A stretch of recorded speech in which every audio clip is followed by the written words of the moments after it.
Hi guys, welcome to the Invicta Gaming Podcast. Today is our Last of Us 2 discussion / debate. I'm joined by two of my friends here. I've got Gareth. He is a fellow vocalist, quite established singer in the metal scene, and also an avid video gamer. So, duly qualified to comment on gaming. And Richard is a very established filmmaker and also a long-time friend of mine. He's made lots of music videos and lots of good films, so I'm sure he'll be weighing in on the narrative side of this discussion. Hello. Hello. I'm more awkward at this stuff, despite having a YouTube channel. I'm still terrible at it. I think Rich is probably used to being behind the camera. Yeah. Or the controller. So, I mean, we've all finished the game, haven't we? Yep. Yeah. I'd like to start by just kind of establishing where everyone's at in just like a general sort of feeling on the game, positive or negative. I think I know roughly where you guys are at, but Rich, what did you think, just overall? I loved it. I kind of wanted. I love the way Naughty Dog write. They don't pander to the fans, and they don't just make a game that they think is going to sell, like, you know, the next Call of Duty or whatever. They really want to tell a story, and that means upsetting the players. Then that's cool, and I love that. I love that riskiness, and I think there's very few game creators out there that do that. That for the backlash that this game has had, I think is so sad, because it may stop them doing that in the future, and we'll end up with more Call of Duty style games that is just giving you Skittles. Do you know what I mean? And that's not what I want. I saw someone comment, they said a lot of video games are described as like a love letter to fans, and this feels like a hate letter to fans. yeah, absolutely. Gareth, where are you at with it, just generally? Yeah, I loved it as well. I second Rich's sentiment of like Naughty Dog's writing being very unique in the world of games. You know, it's kind of interesting, like you have the parallel to like Uncharted 4, like the first Uncharted games, like the first three, they were all kind of very, here's an adventure, you know, let's go get some treasure and some gold and all this kind of thing. And then Neil Druckmann writes Uncharted 4, and it's a story about kind of honesty within marriage and the bonds of brotherhood and stuff like that. And then The Last of Us 2 is like, hey, we're going to do more of this like deeply human writing where people act like human beings and behave like human beings, except in The Last of Us you've got all the trauma and, you know, the pain that comes of living in a post-apocalyptic world. I loved it. It feels like it kind of greatness. Yeah, it feels like it came from the school of like Game of Thrones style writing. Well, I think it had, as far as I remember, I think they said they were getting some of the Game of Thrones writers on The Last of Us 2, so I don't know if that ended up being the case. I think it was someone who was involved in writing Chernobyl, but it was a HBO writer. Yeah, wow. Because I remember when they finished Last of Us 1 and they were talking about doing Last of Us 2, so it was a little bit after. They did say that they were speaking with the guys from Game of Thrones, so I assumed... And he was just like, kill everyone. Yeah, just, who's your favourite people? Kill them. Just get rid of them. Well, I've seen a few people kind of making comparisons between The Last of Us 2 and Season 8 of Game of Thrones, which I think is incredibly fucking cruel, to say the least. But the comparison is out there. Yeah, it is. I think I'm going to come from the place of... I like the game. I'm pretty positive on it. I've just finished up my review for it. Although obviously I don't want this to just be like three people agreeing over everything about The Last of Us, and I did have some issues with it. I think I had more issues when I because I'd been avoiding all the spoilers and any like discussion talks about it, obviously, but I went back and sort of watched a few of them, and some of them are just, you know, unreasonable and I don't agree with, and some of them I think put voice to some of the reasons I didn't like, well, some of the things I didn't like, but maybe couldn't put my finger on why I didn't like them. And I think they were quite well expressed by some of these people. So I'm going to try and come from a place of, I like this game. I'm not entirely sure it justifies existing, or maybe it like, because The Last of Us 1 was obviously like, by most people's regard, like a very, like, pretty much like a masterpiece, sort of perfect territory. And it's very hard to like follow that up with a sequel. So The Last of Us had an uphill battle to justify its existence with a sequel. And so I enjoyed it, but I'm not sure it was perfect or the masterpiece that everyone's saying it is. So I'm going to try and combat some of those points, but also come from a place of I did like this game. I think I agree with you there. Like, The Last of Us 1 was just a pure masterpiece, and even that game, to be honest, the ending I hated. even though it's absolutely it was perfect. very divisive. It's a perfect ending, and it took me a couple of days to get round to that. But it wasn't the ending I wanted, which I wasn't used to. You know what I mean? And then realizing that it doesn't have to be the ending you want, but it's the ending that it is. And I was like, that's really cool, and that's actually really interesting. That's what made me fall more in love with Neil Druckmann's kind of directing style, and just going, he doesn't care what people want.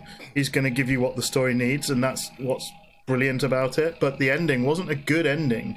So where everyone's saying, you shouldn't have done this, you shouldn't have done that, these are great characters, it's like, yeah, but the ending of The Last of Us 1 was so brutal and harsh, and you just want him to tell her the truth, and he doesn't. He's a douche at the end, and you're like, no. Do you know what I mean? And it still has that same feeling, but I think people have invested into these characters that they've built up in their head, and then to lose them is like, how dare you, this is blasphemy and stuff. And I feel like that's the crux of it. Like the Last of Us 1, much like The Last of Us 2, obviously, the characters act like actual people, and that means they're flawed and they don't make the right choices all the time.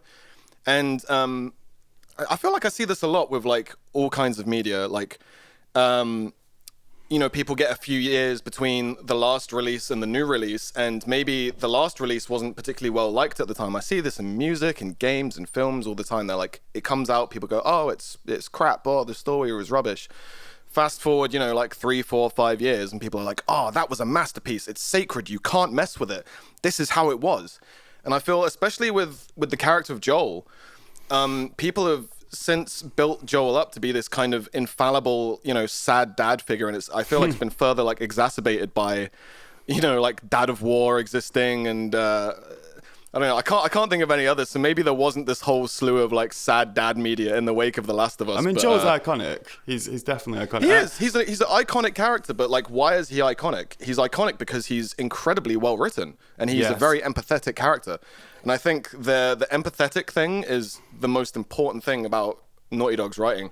They make you feel for characters that do often really quite awful things, because you understand where they're coming from, and you respect their humanity. Well, that's and then sorry, go on. And then it feels like with The Last of Us 2, that's kind of gone out of the window for people. Like, oh, these people are just pieces of shit. How are you going to make me play as so and so? We can spoil it, by the way. Spoiler territory yet? No, we can spoil it. Okay. Yeah, so it's like, how are you going to make me play as Joel's killer when it's like, you made me play as a guy who doomed the entire human race? Yeah, and he's like, held in such high regard. Like, Joel didn't deserve what he got. In the second one, it's like, he absolutely did. Like, he absolutely did, yeah. If not for dooming the human race, like, Ellie and Dina, I think, they're musing like pretty early in the game, like, who would have wanted to do this to Joel? And Ellie just goes like, well, Joel did a lot of bad shit. Yeah, and you're, the whole time you're playing through the whole game, I know they're just NPCs, but that's what I loved about the second one is the way they treat it, but I'll come back to that. But you're killing NPCs the whole time who are just trying to survive. So you're a They're people. You're a murderous bugger, do you know what I mean? You've kind of touched on one of my first points. No, I wouldn't say it's a point of contention, but it's something that I feel is a bit of... One of my issues with the game is I feel there's a bit of a dissonance between what you're doing and what the story is telling you should feel, and like what you actually feel. Like, for a start, the gameplay, I think, is a lot stronger this time around. Totally. I think agreed. Naughty Dog, I agree. Naughty Dog took it to heart when people were like, oh, it's just a movie you play through. And the guns felt weighty, like the Molotovs, the different ways you could dispatch people. And that's like one of my first issues is the killing is just so fucking fun. And Naughty Dog's like, you're gonna feel terrible for this. Like, I love dogs, massive dog person, but if a dog's coming at me and trying to kill me, I am gonna dispatch it. And when their friends are like, Derek, no, Tulip, no, I'm like, yes, Tulip's dead, and you're coming next. Like, see, I had the opposite with that. Obviously, did you feel what they wanted you to feel? I guess. No, yeah, I felt I'm not a dog person. I've like, there's a joke in the film circles with maybe that's why. I've been on set with, and as soon as a dog walks on set, like everyone drops tools and they're over playing with the dog, and I'm like, can we just get back to work, please? Like, it's just a dog. So there's this joke now in my circles that I hate dogs and want them all dead. So I kind of play up to it a little bit. I don't. I love animals, but playing Last of Us, like, you're killing these dogs, you feel a bit bad. But then that one you kill with Ellie, the iconic one, and then when you go back in as Abbey, and you see it on the floor, you feel so gutted. Do you know what I mean? Because you know, and I'm like Absolutely. a dog disliker, and I felt gutted. Like, do you know what I mean? Disliker. Well, but before we continue along this line, I'm curious if either of you played Spec Ops: The Line. No. No, James, did you play it? Is this the one with? I'm not like a big first-person shooter fan at all, but I think I know where you're going with this. Go on. Well, it's kind of B-rate third-person shooter that came out last gen, but it was really renowned in the kind of the wanky arty games journal media that they were like, this game's so clever because it's like it examines the idea that like violence in video games is meant to be fun and entertaining, and then the whole game, the whole message and the subtext of it, well, it's not even subtext, it's just text. Just text. You are a bad person for enjoying this. You are a fucking piece of shit. You've killed hundreds of people. You have blood on your hands. And with that game, I felt that it completely fell on deaf ears because, well, it's like, you're making me play. I bought the game. Like, you're like, press F to white phosphorus hundreds of civilians. Like, yeah, that is what I was. Spec Ops spoilers, you know, like. That is what I was thinking of. That controversy. Well, not controversy, but that kind of like that idea that the game would trick you into being the bad guy. But obviously, Last of Us gives you both perspectives. It gives you Ellie's, who you're invested in, and then Abby's that you're not. And one of the things I really actually enjoyed about the game, which I know a lot of people didn't, is I liked Abbey, and I really enjoyed sort of exploring where her storyline went. And I didn't think that she was evil, although I do kind of have an issue with the idea that like her act upon Joel was morally equivalent to Joel's act upon her father, which I'll get into in a little bit. But yeah, just as I liked Abby's sections for a start, and I thought she was really well written. I think Laura Bailey did an incredible job of really fleshing out that character, and that was a big risk as well, Naughty Dog, to make you play as Joel's killer, the sad dad the hero. pacing, totally. The pacing slows to a crawl as well at that point as well. It takes a real while to like build up some momentum, so it's pretty bold. As far as the game, I think there are pacing issues. As far as enjoyability, there are some really slow bits where you're kind of like, oh, okay. But I still kind of enjoyed, like, a lot of the time it was the slow bits that I actually really enjoyed, of just like wandering around and just exploring, which I'm, you know that I'm not a fan of open world games because I hate wandering around aimlessly. I want to be driven down a path, story-led, hammered through this story, cinematic. But in that game, I just loved the tranquility of just wandering around and stuff. And then as soon as you walk into a basement where there's some spores, I'm like, oh, really? I don't want to do this. The pacing was something that I wanted to ask you about, Rich. Like, as a filmmaker and someone that like has to tell stories through film, which obviously The Last of Us is a very sort of cinematically driven game. I didn't have a problem with the storyline jumping around as it did, because it was almost like an Inception type situation where you had a flashback to one character and then a flashback within a flashback, which might have been a little bit hard to keep track of, but I didn't mind it. It didn't bother me at all. I didn't have any issues. Was there a flashback within a flashback? I don't remember that. Well, I don't remember. Yeah, I think they would like cut back to maybe like an early Abbey sequence, and then a sort of mid-level Ellie sequence, and then back to a pre-Abbey sequence, and it was a little bit like harder to keep track of.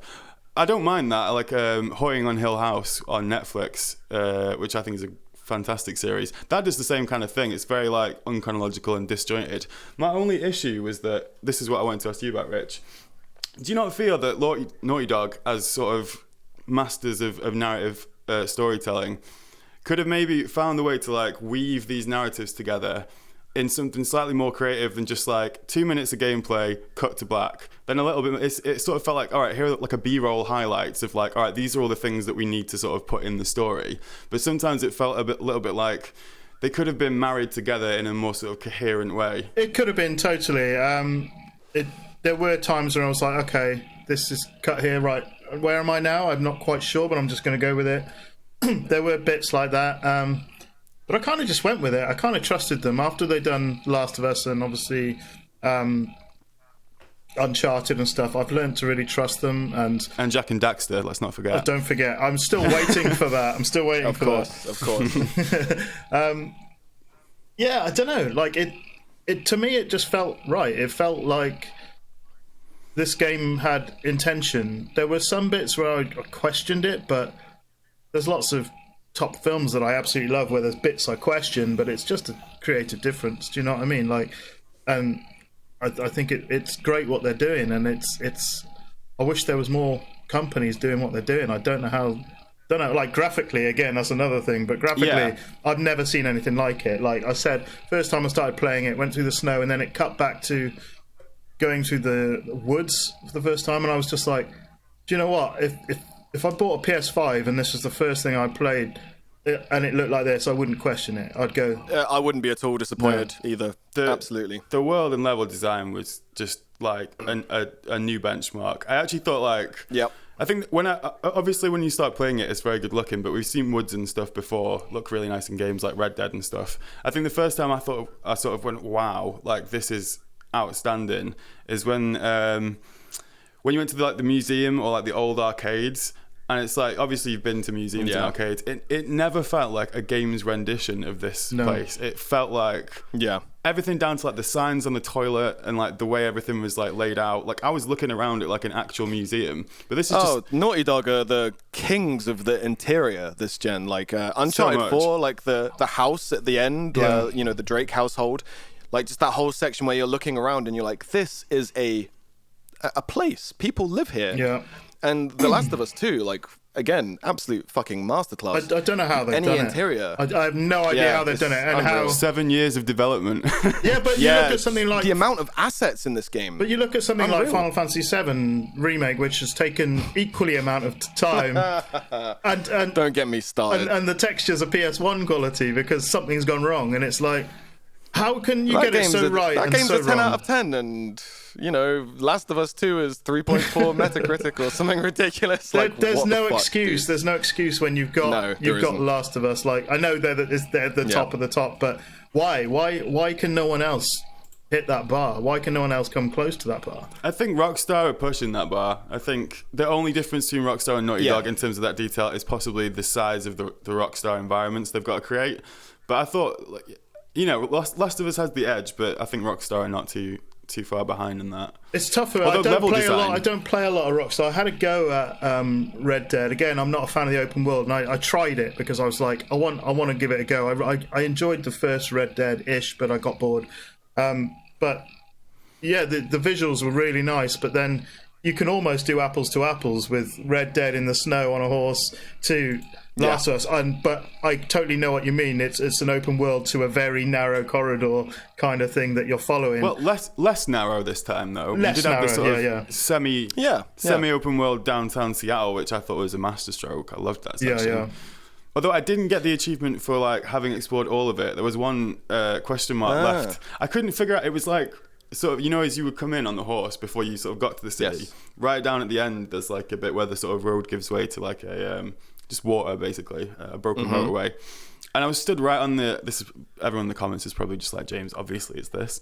But like, I couldn't figure out what I was supposed to do in this area. But besides that, I went like into every nook and cranny of that environment. So you saw the Take On Me guitar performance. Oh yeah, that was genius. I loved that. God, so good. I actually think the best animated hands in the industry, like that they actually animated guitar playing perfectly. They did. What the fuck? I actually wrote down some chords that I was messing around with the in-game guitar thing, and I put some chords together. And I was like, they're really nice. I'm gonna use these for a chorus. You could actually use that as a writing tool, man. That's how good it is. Did you see that someone had managed to play the whole of Nothing Else Matters on it?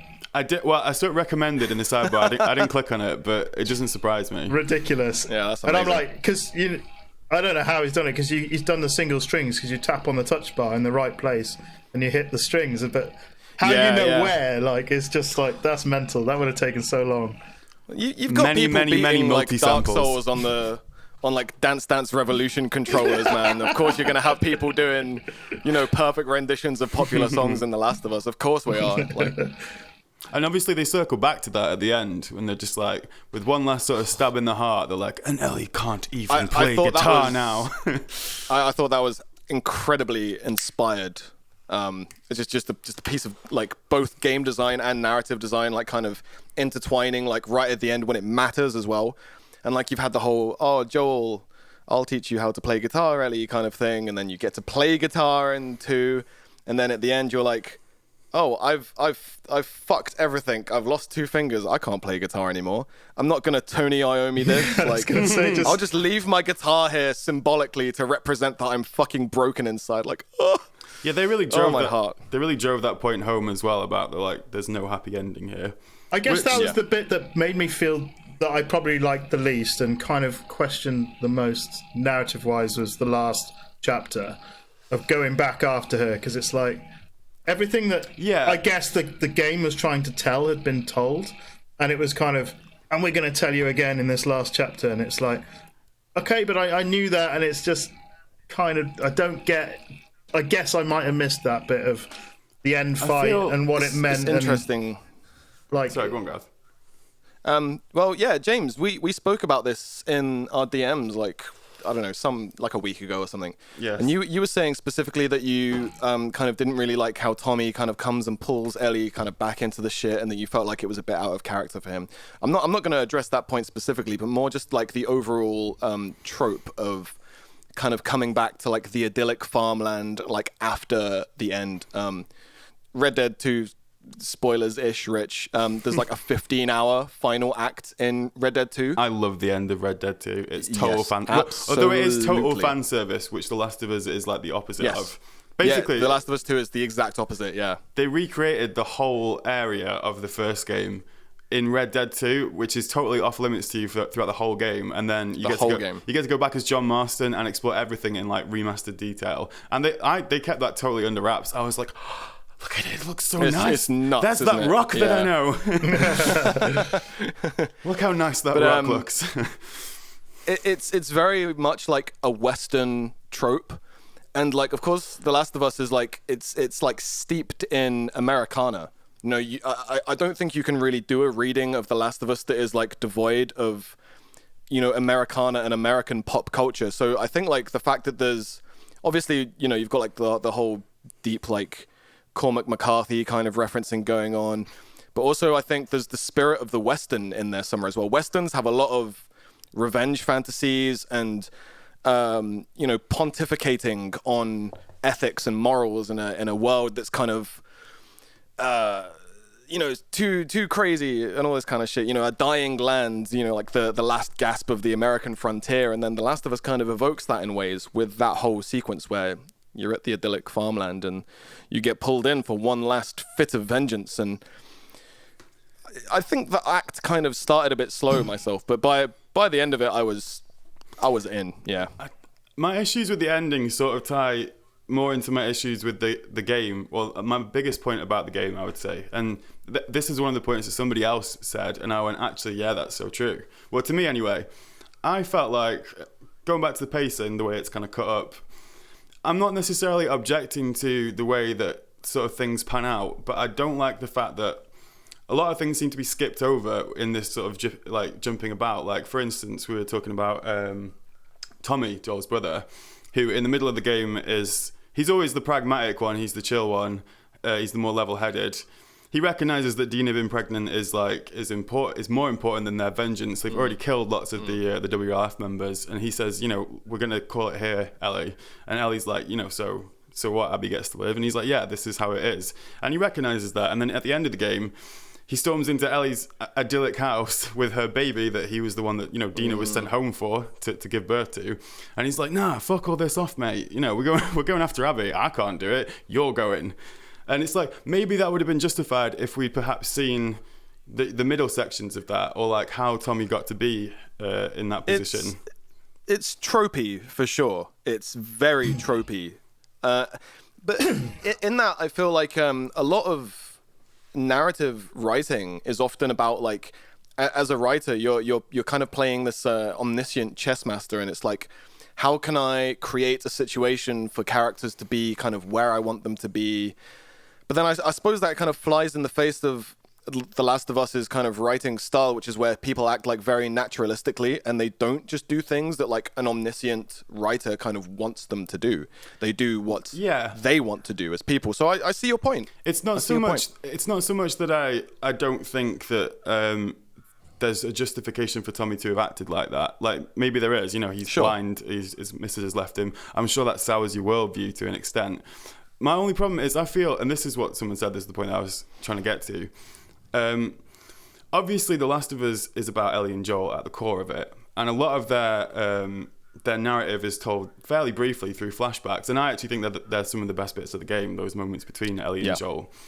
The Last of Us 2 almost feels like The Last of Us 3. So there was The Last of Us 2, and that could have been a game where you see all those things play out in real time, or to some degree, what happens between Ellie and Joel, how they go from being very close to Ellie starts sort of suspecting that something might have been wrong, to her challenging him, and then Joel sort of winning back that affection, and then sort of cutting off at the point, maybe, I'm not sure, but maybe cutting off at the point where Joel dies, and that could be the end of Last of Us 2, and then Last of Us 3 is Ellie's revenge mission.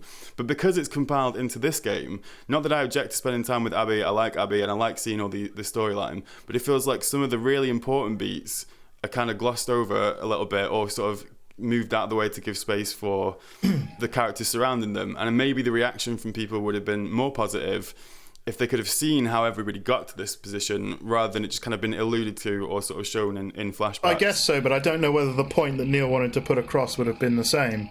Again, I think you're coming in from what we would have wanted, and he didn't want to give you what you wanted, and I don't think he even really wanted to make Last of Us 2. I think it was probably pressure, but there, because as soon as I finished Last of Us 1, I said, I hope they never make another game of this. I agree. Do you know what I mean? I said in my review, I don't think it needed a sequel, but we've got one here anyway. And he said after this, he doesn't want to return.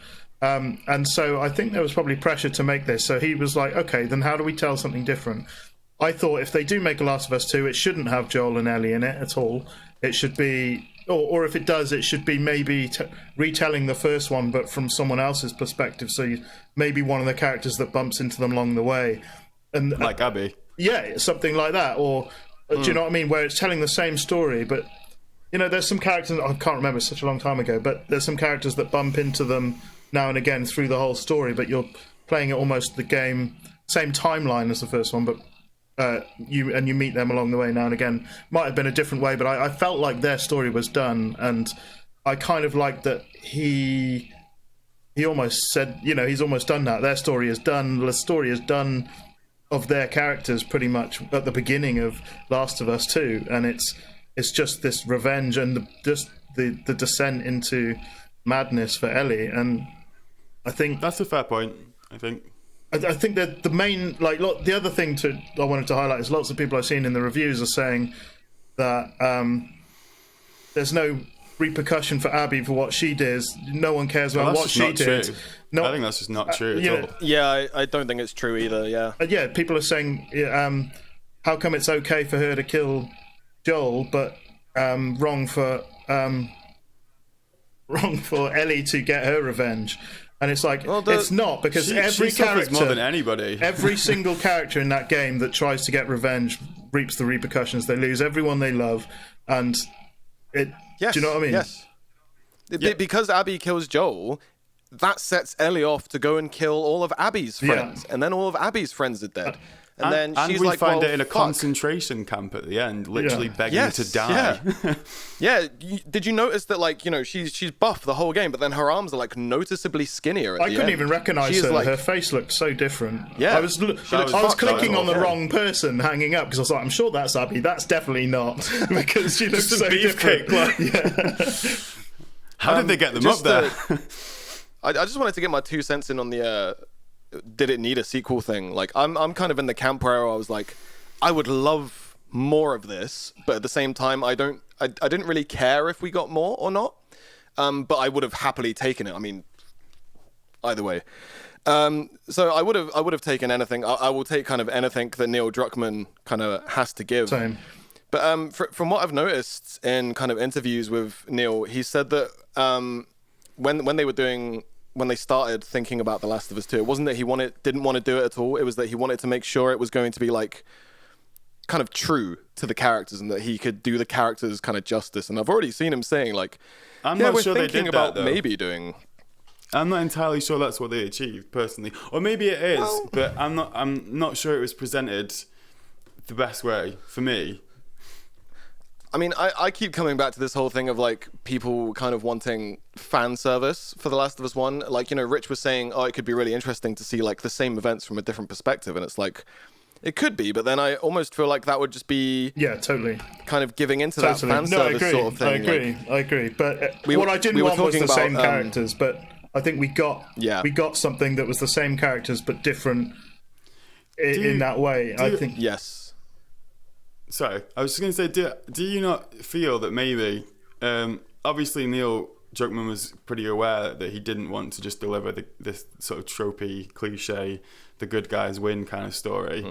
I feel possibly, and through most aspects of the game, it's really hammering home some of these points and trying to make you feel bad. Like it's not a pleasant experience a lot of the time because of the story. I almost feel maybe he felt a pressure to sort of push things so far the opposite way that it's resulted in a lot of alienation from fans, and maybe there could have been a way to tell this story as is, but possibly in a more conjoined way, and possibly show some of the transitions between them and sort of have it feel less like whiplash, which I feel like it does at times. You just kind of like, whoa, this has happened, and now this person's dead, and now this person, like, nothing's happy for anyone. I don't know. I think there's a mix. I think there's a mix of those quick moments where you're like, oh my gosh, but there's also that long dread of what's going to happen, but you've got to play through it.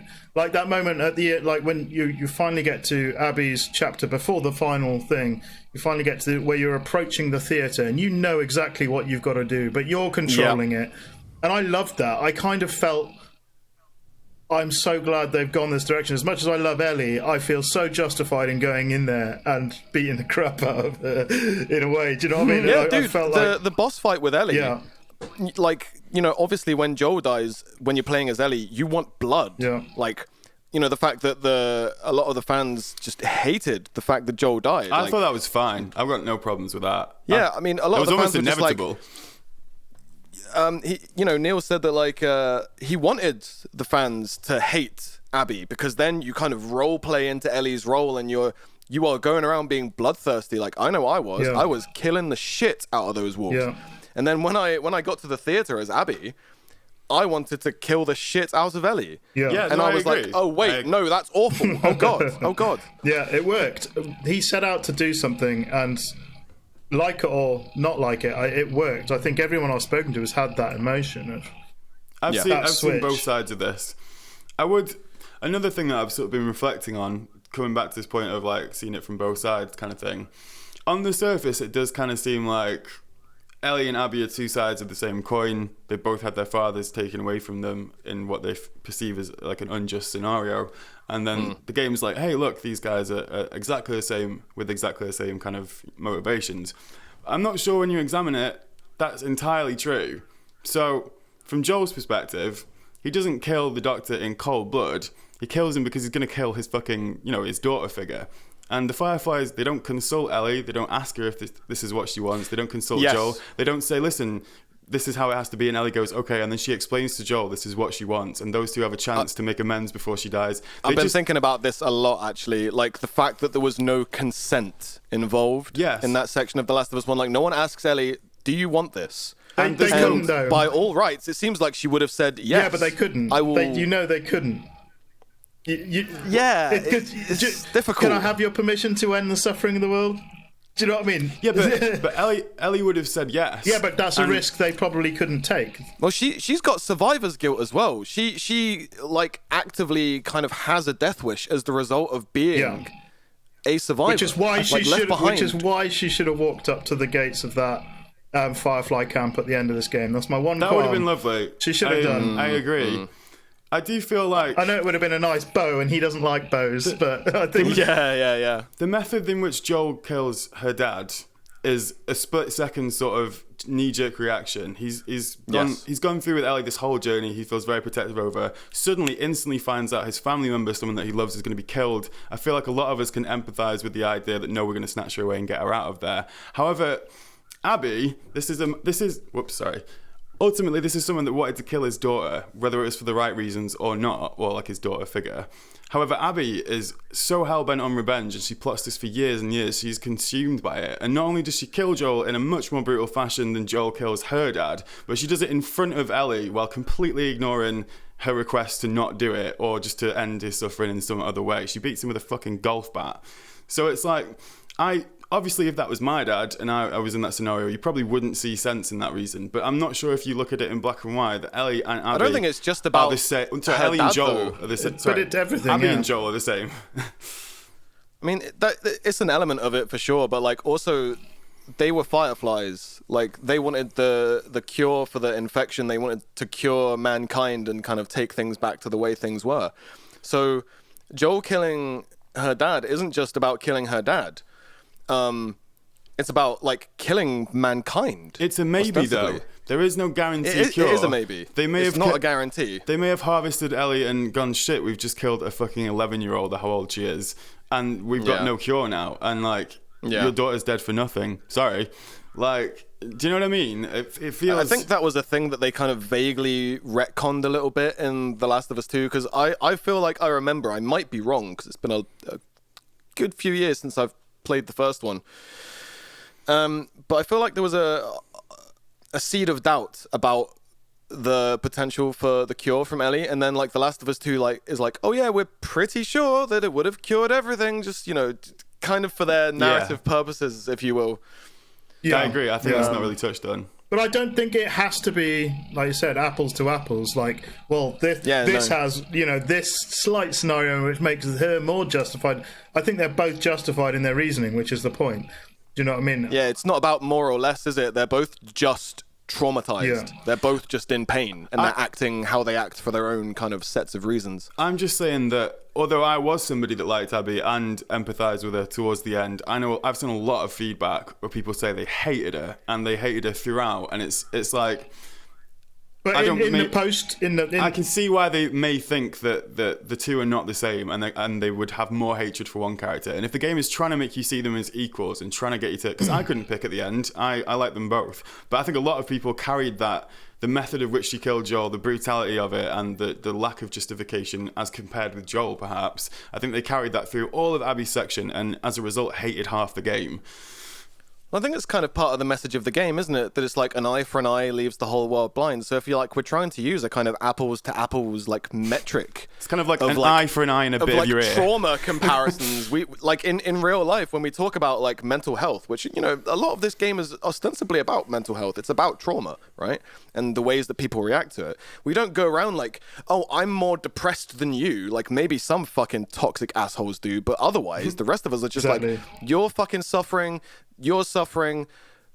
I don't want any of you to suffer, you know. And people are just kind of acting out in the way that they. And I also think that as the story goes on, Abbey is a lot better than Ellie.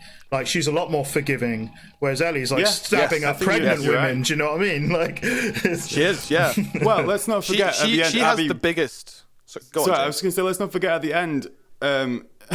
Ellie says to Abbey she's pregnant, and Abbey looks her straight in the face and says, good, it's only because Liv intervenes that she actually doesn't stab a pregnant woman.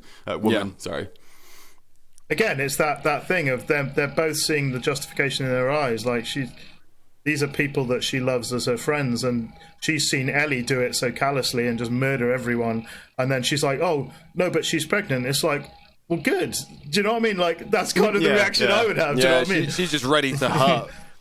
This leads to another interesting point, like the parallel between Abbey and Lev and Joel and Ellie. Like in the first game, Ellie is kind of this stand-in for like the idea of like childlike wonder and, you know, purity in a dying world, and Lev is kind of the same, which I think is a really well done like parallel. Like Lev is the kind of childlike voice of reason through the entire game. Obviously, Lev isn't like completely pure. He's, you know, been raised in the Seraphites, but he's only like 13 or something, though. Let's be fair. Yeah, something like that. You know, Ellie's 14 in the first game. Lev's like 12, 13, something like that. Yes, I like the Seraphites as well as a sort of because a lot of it's morally ambiguous, but it felt like they were the group that Neil Druckmann was just like, no, fuck it, these guys are going to be pure evil. Like, you will not What, the empathize. Seraphites? Yeah, the Seraphites. You're not going to empathize with these guys. They're just fucking pieces of shit. Like, Honestly, Cannon fodder. You need some cannon fodder. yeah, you do need some mindless goons to just I take guess down. so. One of my favorite sections of the whole game actually was when you visit the Seraphites island as Abbey, and of course, like, you know, while the Seraphites are doing some like truly like awful shit in the name of God, and not even a real God, like some fucking false prophet as well that you never even get to see. It's like the aftermath of a shitty false prophet. But man, when I was going around the island and like looking at their dwellings and kind of reading the notes and their like kind of prayers unto their prophet, I was just like, man, if they were just like a bit nicer about A bit all of this shit, nicer. They a bit strung nicer. people Yeah, up but by their look necks at and Lev. cut out Look- their guts. Well, what I loved about it was they didn't try and like Neil said he tried to tread carefully with like religion and stuff like that. Like that was a bad religion, but you had Lev, who was obviously a member of them, and as he was going through, even though he's left them and they're being horrible and he's happy to kill them, he's still stopping at these totems and giving like his glory or whatever type of thing, and just showing, well, it's not necessarily the belief it's bad, you can be a good person. His relationship with God is his relationship with God, so to speak, and it's not about the kind of institution. Yeah. Yeah, I like that. and I that- thought it was good.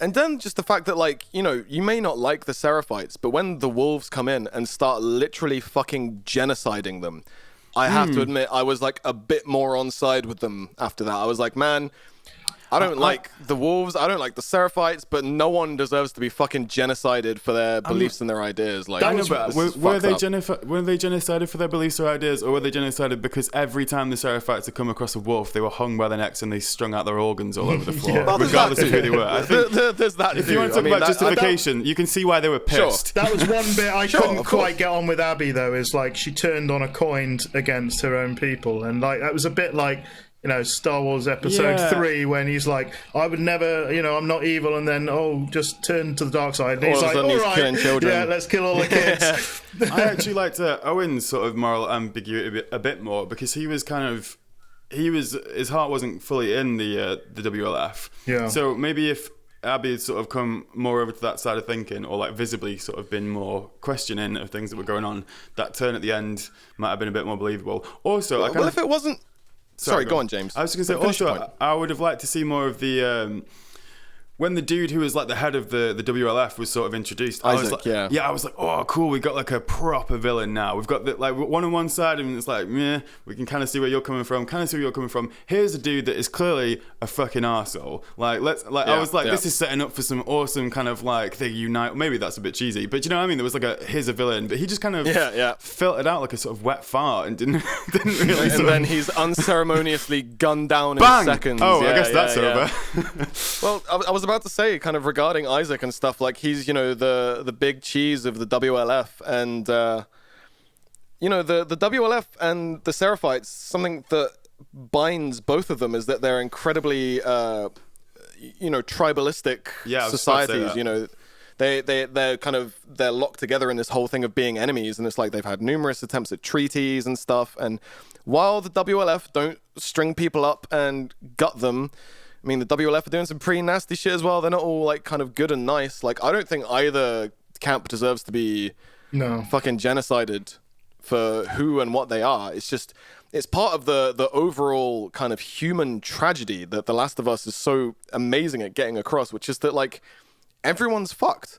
Everyone just acts like humans. Like, I think that's kind of how it would be. Like, you've got this militarized society, and then you've got a crazy fucking religious cult, and they try and have truces and treaties and stuff, and it just doesn't fucking work. And then one day, someone fucking snaps, and they decide to genocide the other one. And that whole thing where the WLF and the Seraphites are clashing, like, maybe I'm not, like, kind of weeping for the Seraphites any more than I'm weeping for the WLF. I'm just weeping for the fucking tragedy of the whole thing. It's just awful. Yeah. That was my feeling playing through that section. Like, this is just terrible. This is awful what's happening right now. To be fair. Yeah, just but that awful. section in particular really, really stuck with me. Like, just watching that island be on fire, I was like, man, this is just terrible. It really is. I guess one thing we've got to cover, because it's been part of this, and I do think it's part of a lot of the negativity where it's not quite. The discourse. It's the kind of the political take on it as far as like left wing, right wing kind of stuff. Total non-issue. Do you know what I mean? Total non-issue for me. Totally with me as well, and just completely blown out of proportion. Same. But like I've seen arguments saying, "Oh, they only killed Joel off because he's a man, and like they just want the women," and I'm just like, that is like so far from the truth. It's just like. That sounds more like their preconceptions rather than anything the game's trying to say. That sounds like a massive dose of projection on my part. Yeah, well, they were saying, that Abbey's trans and stuff. It's like, have you even played the game? Like, before you kind right, yeah, no, exactly. Like, everyone's losing their shit over Abbey being, like, more masculine than most dudes, and then they actually, like, don't even notice the actual trans character who is there. Yeah. And I think, by the way, they handled that really beautifully. Obviously, I'm not trans, so like I'm not the premier voice to be speaking on this, but I am queer, so I just feel in terms of giving my 2 cents, like the scene where you're in the kind of skyscraper going up to the sky bridge with Lev, yes, and you come across a bunch of Seraphites, and they're like Lily, and they dead name Lev, and I like that Abby's like. Or I think it's Lev that initiates it. Either way, one of them's like, do you want to ask me about that? And Abby's like... It's Lev that asked that to Abbey. Yeah. So Lev's like, do you want to ask me about that? And Abby's like, no. And then she goes, did you want me to ask you about that? And Lev just goes, nah. And they just never address it ever again. Yeah. Abby just continues referring to Lev as he and using Lev's like name that he's chosen for himself and respecting him for who he is. And I'm like, fuck yes. That is the kind of representation I want, where it's not fucking trumpets. I'm gay. I'm trans. It's like, there's none of that. And Same for Ellie and Dina. I think that was done with taste, you know what I mean? It wasn't like most of the time when you've got homosexual people in film, especially with women, it's kind of done in a titillating way that's kind of there to entertain the straight people. Do you know what I mean? It's not, because I don't think any of the characters, you know, I could be wrong in saying this, but like, I don't think any of the characters in The Last of Us are particularly overwhelmingly attractive, and I think that's great that they're kind of chosen quite raw looking people. A damning indictment of the game, Richard. Not enough sexy people. Yeah, that's what I'm saying. That's what I love, is there's a realness. Do you know what I mean? It's not Lara Croft, but it's like... Joel's pretty dashing, I'd say. He's a good-looking. Joel's a very handsome dude. He's a handsome guy. I mean, old Dave Mack would probably be fucking moistening himself over him. Yeah, but anyway, you know, you were saying about the whole like not conventionally attractive thing. Like the E3 demo years ago, it used that scene that is now like right at the end of the game where they're at like the dance together. Yeah. And Dina's like, how much do I stink right now? And then she like rubs her greasy face against Ellie's cheek, and you see like the fucking oil like shining on that exact spot. And I'm just like, fuck, that's so great. They're not like lipstick lesbians. That's they're just what I mean. Like, that's what I loved, was that greasy kind of thing. Fucking redneck post-apocalypse lesbians, and they're just having a nice time together. You know, that's great. Yeah, no, I thought that was good. I think something the game suffered from, when it comes to this issue and just in general, was obviously the story was leaked by I can't remember if it was like an ex-employee or they were just hacked. I think it might have been they were just hacked. It was found to not be an ex-employee and that it was just a hack. Yeah, okay, so the story leaked. Some of it was inaccurate, and obviously all of it was not in context of the game. And I just wonder if, obviously, these leaks would have shown there's a trans character, there's a gay character. So I felt like... Did you read the leaks, James, before the game? Absolutely not.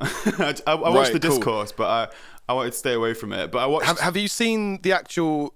what the content of those leaks was since? Because I haven't myself, so I don't know what the inaccuracies are. No, but I've heard that... Well, I know that, for a start, Naughty Dog put out fake clips of the game in the trailers. So if you notice that... Jesse says, you know, you think I'd let you do this on your own, and he comes, and but in the trailer, that's Joel. Yeah. So obviously they were setting themselves up to piss some people off there. So obviously there was going to be a bit of backlash. I mean, we live in a post Metal Gear Solid 2 world. Of course, and that's obviously that was fucking 15 odd years ago, and people are like, oh, you false marketing. Shut the fuck up, man. One of the things I think the game did suffer from, not for me because I didn't see the leaks, but from what I've seen of like the really negative reaction to it, is a lot of people heard the story in bullet points as like, here's what happens. And I mean, most things, if you reduce them down to just some, but like God of War, you climb a mountain. Do you know what I mean? Yeah. But like without seeing the context of the game, I think a lot of assumptions were made on it, and then when the game came out and some people did play it and had a negative opinion, I think it's fueled. I think there's a large group of people basically that have not played the game that think they know what the story is about and think that it has an agenda, but actually don't realize that it's not. There are issues with it in my view, but like these are not the same like issues, and I think it's so like the game had sort of 40,000 like 1s out of 10s on Metacritic within 2 hours. It got review bombed. Yeah, but it's a 25-hour game and it was out for 2 hours, if not longer. So, I finished it in 30. Like it's a long fucking game. Yeah, so that's obviously a lot of people who have not played it, who think they understand the story and have got an opinion about it, and I think I wonder what the reaction to this game would have been like if there weren't any leaks and everybody experienced it at the same time, like just through playing it. I think it probably would have been a lot kinder. Yeah, like there seemed to be just a lot of controversy surrounding the launch of this game. You know, with the delays, and then in that period of delay, they had the leak and they had the whole crunch. The crunch thing, you know, and like that's not already a part of the culture, you know, like, but Naughty Dog kind of became the poster child for crunch for the discourse in this period. So kind of, I feel like people kind of got it in their heads between those two kind of elements that like, you know, Joel dead, story bad, Naughty Dog evil kind of thing, like agendas. Agendas, yeah. Oh, the woke SJW liberals. Oh no, like I think if people had played it kind of as intended without any kind of bullshit surrounding it, I feel like maybe it would have been kinder and more well received, but you know, it's I don't conjecture. think the critic scores helped it, because while I think there is a case for it to be made that it is a masterpiece, certainly in like terms of technicality, its level design, there's a lot about it that is, you know, in that next level. Oh yeah, I think a 10 out of 10 9 across the board is pretty well deserved. Yeah, yeah. Well, it was more 10 out of 10s than that. It was all 10 out of 10s. Yeah. So I think people like. It's almost like we root for an underdog, don't we? Especially for British, which obviously we all are. And it's like when you can see something getting absolutely universally acclaimed, then there's almost you go in going like, all right, well, you know, impress me, that kind of thing. And I almost feel like that kind of worked against it in the end a little bit. I mean, as I've gotten older in general, I feel like I've become kind of less edgy about stuff, you know, that is like popular being bad. Like now I kind of realize more often than not that stuff that gets rated highly usually is just fucking good. It depends. The cream does rise to the top. Critics and people that are paid to write about media tend to know a bit more about media than your average punter, and not thus always. they give a more Last Jedi was not a 9 out of 10 film. I think sometimes they get it wrong. I think Sure. Days Gone for me was like a turning point where I thought I really lost faith in reviewers, which is ironic because obviously I'm reviewing for a gaming magazine. Well, that got a lot of kind of 6s and 7s, didn't it? From the reviews, it was almost the inverse of The Last of Us. Rich, have you played Days Gone? No, I heard off of people after the fact that it was bad, and it's kind of open world again, isn't it? So it kind of didn't. Yeah, you might not like it if it is very open world tropesy, but it's IGN gave it like a 6, GameSpot gave it like a 6 or a 7. And then the user reviews came out and it was getting like 8.5s, 9s. And like, I know a lot of people whose favourite game this is. It was my game of the year. I absolutely loved my time with Days Gone. Really? It was very buggy. It was kind of broken. But like underneath that, there was a good Sony story there with like top quality acting, great world design. And at that point, I just kind of thought like, I don't know. I was like listening to the critical feedback saying it's a boring world. There's nothing to it. It's like dull. It's empty. And I was just like, I am not having that experience with this game. I sort of lost a little bit of faith in the media cycle as it is. I feel like reviews in games, they still have this problem where they're kind of contained to the 7 to 9 score bubble. Yes. Like we don't really operate on a kind of true. 10-point scale in gaming, right? It's still all kind of a 7 is a bad game, a 9 is a masterpiece. And then you get the occasional 10, and those like mythic fucking proportions. Whereas like, to me, a 6 out of 10... Man, I'll fucking play that. I'm actually planning on buying Days Gone soon, James, because I'm kind of curious to finally see what the fuss is about. I figure it will have got some patches and... If you like Naughty Dog style games, like, and you enjoy stuff like Red Dead 2, It's a great game. Yeah, Outstanding yeah. I game. mean, it's got motorbikes, it's got zombies, it's got open worlds. Yes, I'll probably like it. It's not a zombie game though. This was like another thing that people. Sorry to get like off topic a little bit. Like The Last of Us 2. Yeah, It's as much a zombie game as. In fact, The Last of Us 2 is probably more a zombie game because the cordyceps is actually quite central to the story. Obviously, with Ellie being immune. Sure. But the zombies are really just like a backdrop for a post-apocalypse sort of human tale. It's the moment-to-moment, the story, the human relations that are the centre of it. I think And that's feel a really good point. That as far as like Naughty Dog and what they do compared to other games is it's not you're a character in this world and deal with it, and you just run around and okay, there's zombies coming, hit them and stuff. It's not about that thing. It's about the world is completely just a backdrop for the human stories, which is what you don't get a lot. And it's good that you're saying that Days Gone is like that, but it's the same with film. There's so many people that now that CGI has become almost anything you want, they're just like, what worlds can we build and what worlds can we make and just look amazing? And it's like, yeah, but they're all crap because nobody cares about the stories. They don't stop to think about whether they should just because they can, yeah, right? Totally agree. The best films in the world are the ones where you've got an intimate story that's following characters, very character-led, and the world can be whatever you want. And the cooler the world, the better, but you've got to focus on the intimate stories, which is why I think stuff like Quiet Place is one of my favourite films in the last great film. Last 10 years or something, because it's just this intimate story about family. The monsters are kind of neither here nor there. Like, it's just the world that they're in, and I love that. And that's the reason why Godzilla is so bad, is because you don't even know who the main character is, because it changes every 5 minutes, and then you're off here with the army, and then you're over there, and you don't know what you're doing. You're just moving around this world with stuff happening. And I mean, that bit where Godzilla fired his lasers down that other one's neck was pretty fucking cool, though, let's be honest. Right? That's a set piece, but as far as a story, there's nothing there. Yeah. I thought one thing that this game did really well, speaking of zombies are a pretty overdone trope, and I've never really felt scared of a zombie in a game because they're just such cannon fodder all the time. Yeah. The Last of Us gave me some proper terrifying, this game, the 2 and the first one, but definitely more with this one, gave me some proper terrifying, genuine fear of like the boss battles, and then the first boss battle with the bloater, with Joel and Ellie, where you're just running around this tiny cramped space going, gym. And it's like, I've got 7 medipacks, but I don't have 30 seconds to heal myself, you know what I mean? Like, it's right behind you, and it's going to fuck you up. I did like, find the bloaters in number 2 a lot easier. Did you? Well, you had it on easy though, Rich. But I had the first one on easy. Well, on that subject, I played through both games on hard. I have done like super hard runs of The Last of Us 1 since then, but like I feel like hard is like the kind of medium for The Last of Us, just with like how they balance the game and so on and so forth. And in The Last of Us 1, in any kind of boss battle-esque segments, like the bloater fight in the first one, when you start running out of ammo, they send in a new wave of runners that conveniently drop shitloads of ammo for you again.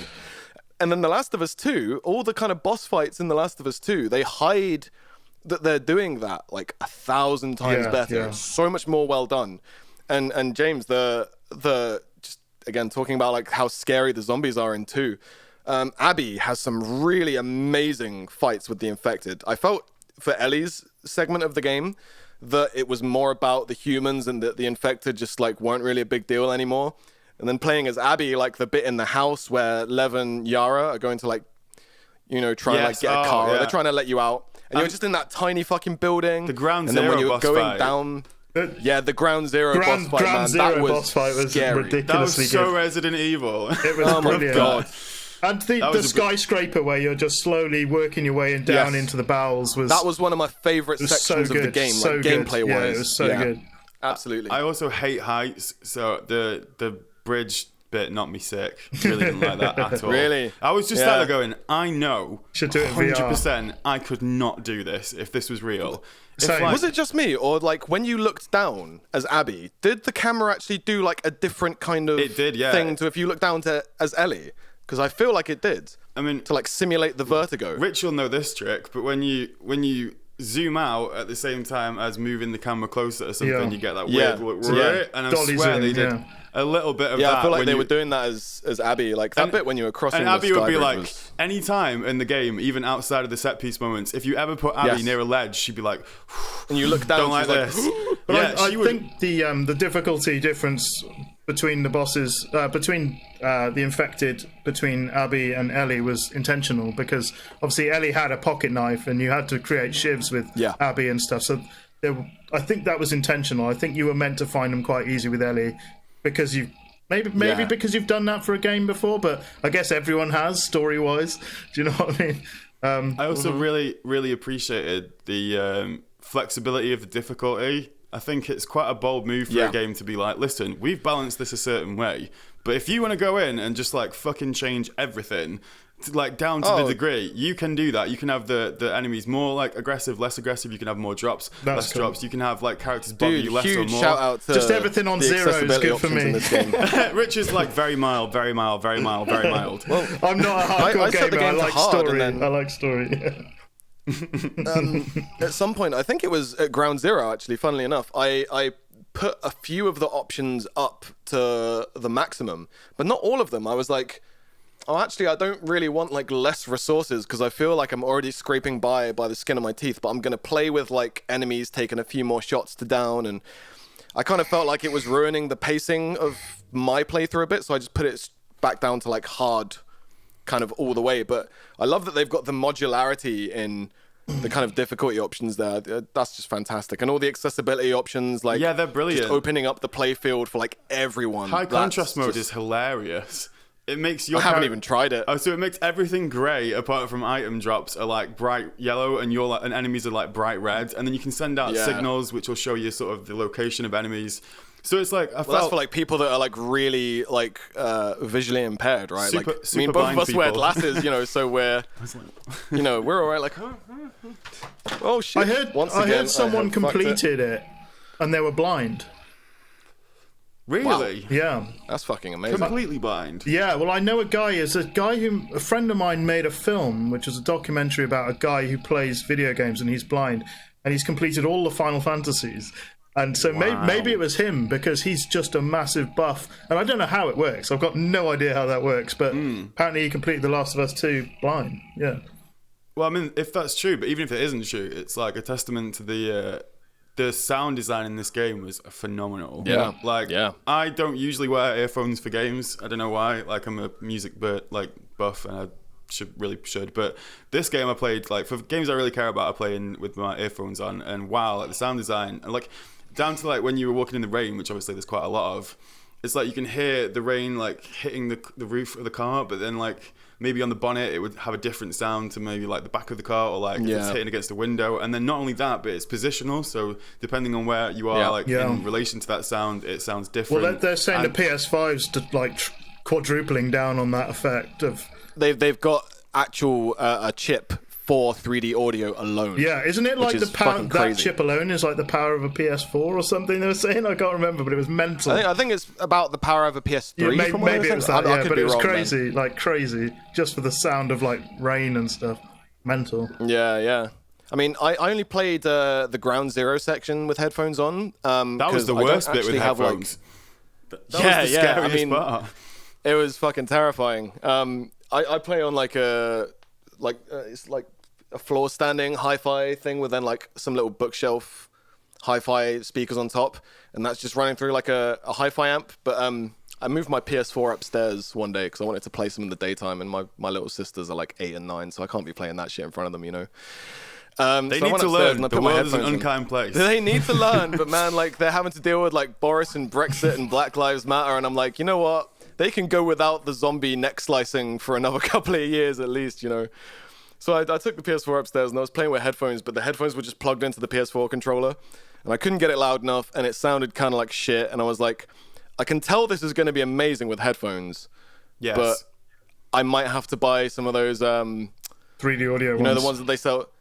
Yeah, they have the premium like Sony branded ones that give you like the profiles that are tweaked and tuned for games. Like I'm thinking of investing in some of those soon for maybe my second playthrough. Well, one of the things that the PS5 is going to do, I know this is a little bit off topic, but while we're on the topic of like audio, is I actually have 3D mics here. So cool. Like they're a new investment, and wow, I just like literally cannot stop recording things in 3D. It's amazing, but like essentially it's just 2 stereo mics in like the position of your left and right ear. But it's compounded, or it's like made more effective when the microphone's actually inside like a rubber ear. because the way that sound hits your exact ear canal and the shape of your ear influences how you specifically hear things. So PlayStation have said that in the future there may be a way for you to like photograph your ear, send this to PlayStation, and then you'll get a user profile where the sound on the game is tweaked. Holy shit. Yeah, tweaked How just you for would you. hear it, yeah. Which is just, I mean, that's some fucking that's some mind-blowing. PlayStation 14 shit right there. Like, that's amazing. Is the mic you've got like the one that they used from fucking Hellblade, James? Like it's a head or whatever. These are a pair of these are overheads that you would use on drums, but they're basically like a stereo Samson left and right mic, and depending on your position, they're like powered.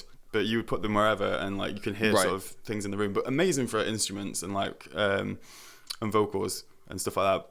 But anyway, getting a little bit off topic. So we're at like an hour and 5. So I think we'll just like final like closing thoughts. If you had to, I know this is a bit reductive, but like obviously justify it as well. What like overall opinion of the game? What would you give it out of 10? And like where do you think it stands? Some people are calling it like the game of the generation. Some people are saying it's the worst thing ever made. Like where do you think it sits? Not just in the Last of Us series, but kind of in gaming in general. Like does it meet the hype? Did it meet your expectations? Rich, feel free to go yeah.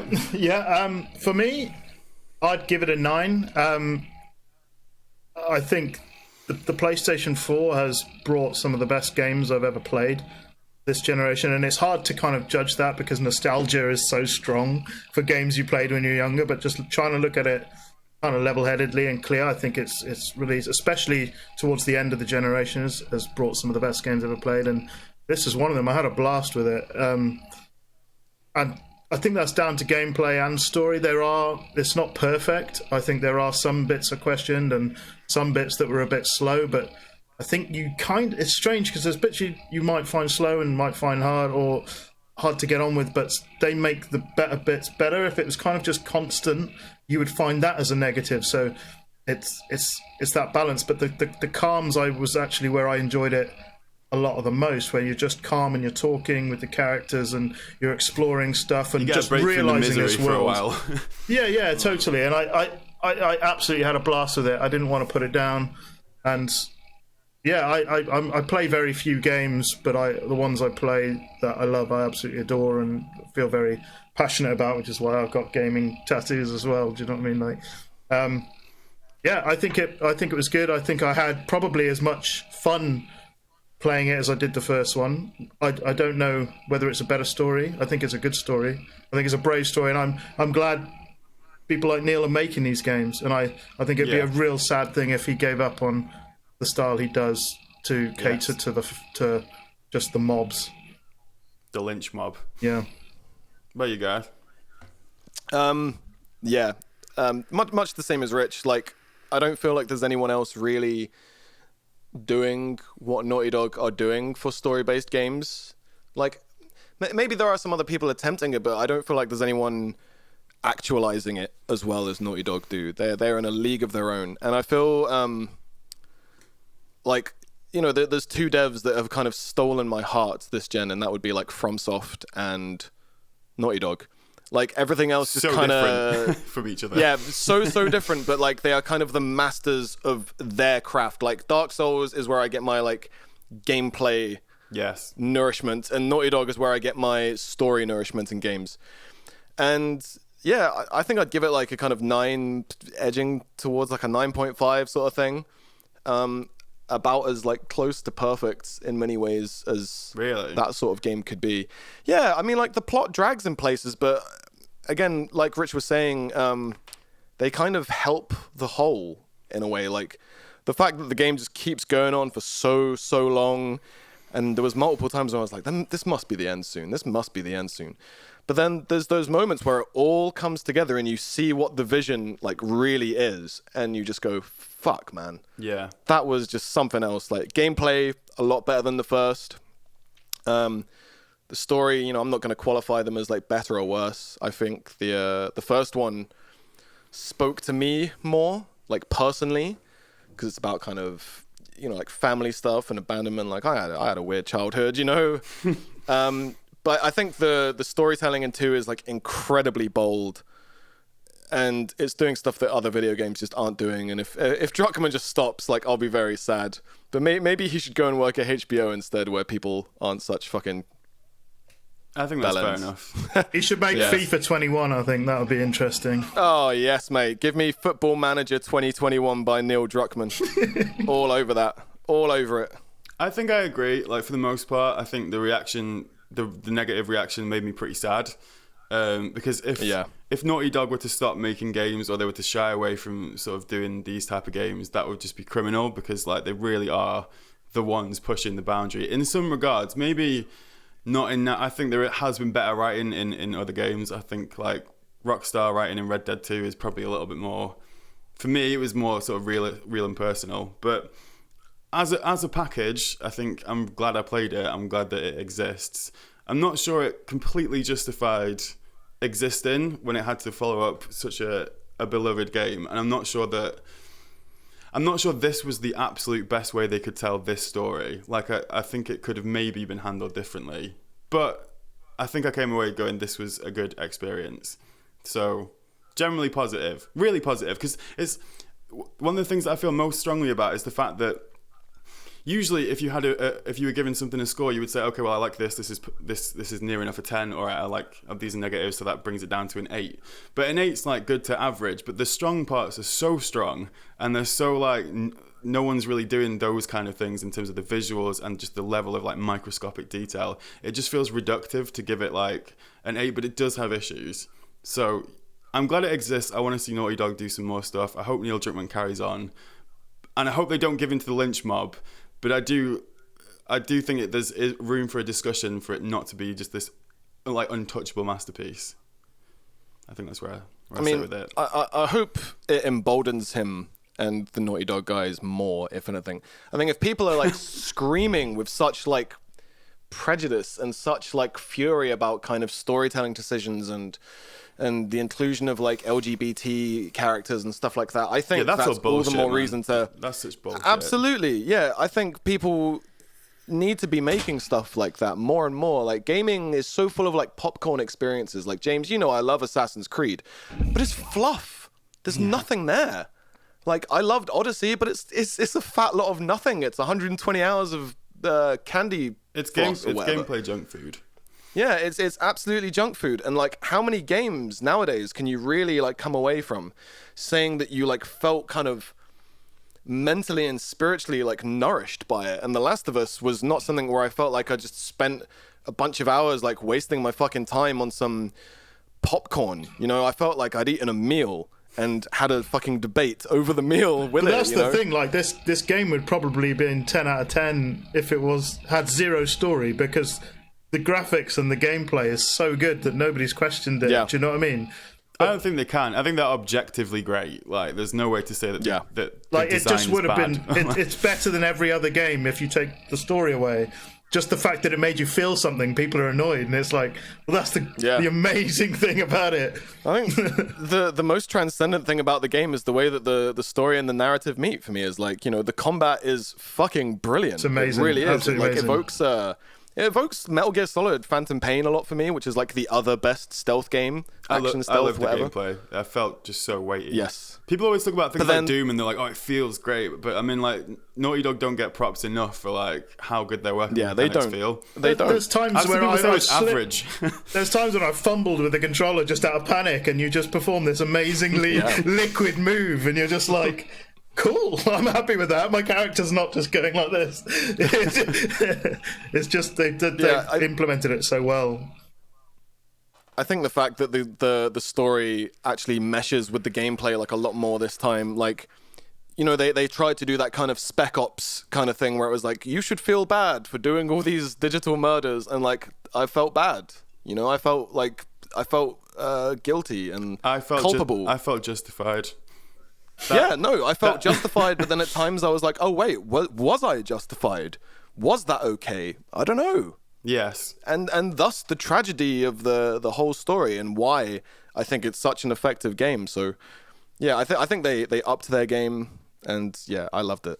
It was great. Well, we couldn't talk about Assassin's Creed 3 for this long, could we, or like anything like that? The fact we're even having this debate and people are so riled up about it has to speak like in its credit, I think. Yeah, totally. Yeah, absolutely. It's made discussions, which is the whole point of it. Well, thank you everyone for listening. You've been listening to the Invicta Gaming Podcast, and hopefully we will see you guys next time. Thanks.